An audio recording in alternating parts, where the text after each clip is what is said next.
Omaha, 1898. Imagine, if you will, a grand world's fair. Venetian lagoons, swan boats, and these gleaming plaster palaces, all celebrating the so-called triumph of the American West. But, you know, the real star attraction? Well, that was 500 Native Americans from 30 tribes, brought there as living exhibits. Visitors just flocked to see these mock battles, which honestly only reinforced those old savage stereotypes. And then there was the souvenir photo book, titled Reinhardt's Indians. Its introduction boldly declared these interesting people with their savage finery were rapidly passing away. This right here was the myth sold to America, the vanishing Indian. But what if the camera, the thing everyone hailed as a truth-teller, was actually lying? And what if the real story is hidden in those very photos? Strap in. This is about power, perception, and the defiance hidden in plain sight. Frank Reinhardt was the fair's official photographer. His task? Well, it was to document the Indian Congress. The organizers claimed it was to showcase life, native industries, and ethnic traits. Sounds almost respectful, doesn't it? But, you know, context is brutal. This fair celebrated Western expansion, the very force that had decimated tribes, stolen lands through the Indian Removal Act, and was, at that very moment, forcing children into brutal assimilation schools designed to kill the Indian, save the man. Presenting these diverse nations as a single dying curiosity wasn't documentation. It was propaganda. They were framed as relics just before the curtain fell. Here's where it gets fascinating. Take a good look at Reinhardt's portraits. Unlike most photographers of the era, those folks who reduced people to craniometric specimens or staged them as primitive brutes with props like tomahawks and fake tattoos, Reinhardt and his assistant Adolf Moore did something different. They used a simple Victorian studio backdrop. They captured individuals. You can see the dignity in Neischer's weathered face beneath his scout's hat and the defiant posture of Whiteface.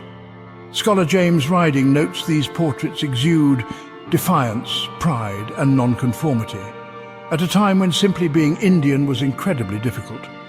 The myth said, vanishing. The faces screamed, surviving. But make no mistake, this dignity was trapped inside a dehumanizing machine. The photos romanticized the contrast between traditional dress and the studio bookshelves.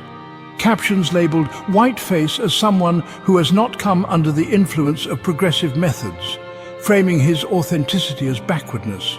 These weren't collaborations, they were commodities sold to white fairgoers. As Simon Ortiz writes, the real Indian vanished into an image fashioned, styled and costumed by non-Indian interests to fit expectations. They were made acceptable only as stereotypes. Reinhardt's work influenced the most famous and controversial chronicler, Edward Curtis. Curtis spent 30 years creating his epic work, The North American Indian. His goal? To preserve what he called a vanishing race. And his method? Well, it was staging the past. He supplied traditional clothes that people no longer wore. He posed them in these pristine landscapes, erasing the reality of reservations. In one famous shot in a pagan lodge, Curtis meticulously described sacred objects, but he airbrushed out a clock, a symbol of modernity that shattered his fantasy. He literally erased their present to embalm his imagined past. Was there any native voice? Consider Alexander B. Upshaw. In 1898, Reinhardt photographed him in a suit, a graduate of the brutal Carlisle Indian School. Upshaw even defended wearing Western clothes, declaring he was, quote, trying to be a man in white terms, yet by 1905 Curtis photographed him bare-chested in a headdress. So what happened? Scholar Shamoun Zamir suggests Upshaw, reconnecting with his Crow heritage, may have used Curtis to reclaim his identity on his own terms. One man, two photos, the messy, painful struggle for agency, trapped between assimilation and erasure. While Curtis crafted romantic shadows, other photographs revealed the horrifying reality underpinning the vanishing race myth. After the 1890 Wounded Knee massacre, Photographer George Traeger captured the frozen corpses of Lakota men, women and children in the snow. Christina Klein notes these images visually shattered the tribal entity into isolated bodies. And the label, Traeger's studio name scrawled onto Chief Bigfoot's leg like a macabre price tag. If Curtis sold romantic extinction, Traeger sold literal dehumanization. Both were commodities. Both fueled the myth. This 19th century lens wasn't harmless. It cemented Hollywood tropes, the so-called noble savage, the primitive warrior. It justified mascots and stereotypes, you know. It created the illusion that real Native Americans existed only in the past. The camera, well, it became a tool of cultural genocide. But remember that defiance in Reinhardt's portraits? It actually foreshadowed the truth. As scholars Bigart and Woodcock noted, the 1898 Congress, rather ironically, showed the means of survival, intertribal communication and cultural resistance.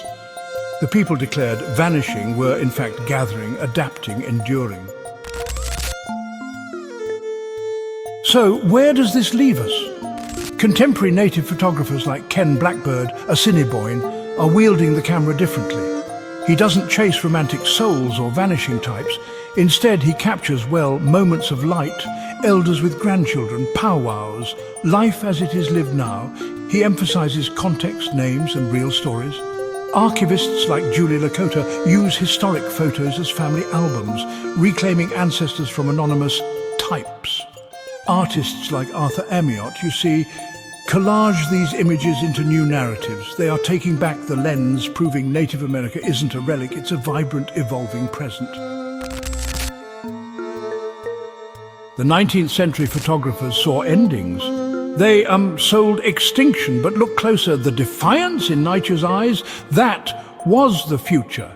Alexander Upshaw's complex journey, that was the future. The gathering of 30 nations in Omaha despite everything, that was the future. The lie of the vanishing Indian was powerful, but the truth of native resilience, adaptation and enduring identity captured even within those manipulated frames is honestly unstoppable. They were never vanishing. They were waiting for us to finally see them. The next chapter isn't through a white lens, it's being written and filmed by them.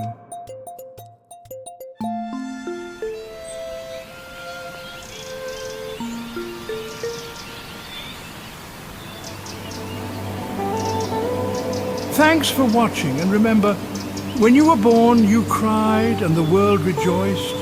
Live your life in such a manner that when you die, the world cries and you rejoice.